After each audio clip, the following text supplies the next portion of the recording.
মহান আল্লাহর কাছে প্রথমে আমি শুকরিয়া জ্ঞাপন করছি। উনি একটা দায়িত্ব দিয়েছেন। এটা হচ্ছে গিয়ে অনুভূতিটা আমার মিক্স একটা অনুভূতি। এখানে ভালো লাগা আছে, ভয় আছে, অনেক দায়িত্ব রয়েছে। তো আজকে একটা কার্ড আমরা পেয়েছি সংসদ সদস্য পার্লামেন্ট মেম্বার হিসেবে।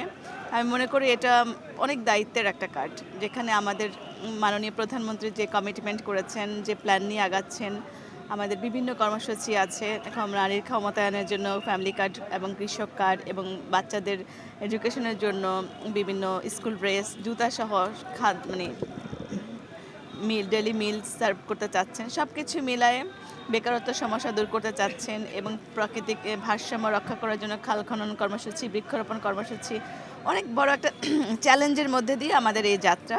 তো আমি মনে করব সেখানে আমি একটা অংশী হব এবং সেখানে ইনশাল্লাহ একটা সুন্দর বাংলাদেশ সহিষ্ণু জনকল্যাণমূলক একটি সুপ্রতিষ্ঠিত গণতন্ত্র প্রতিষ্ঠার জন্য ভূমিকা রাখার চেষ্টা করব।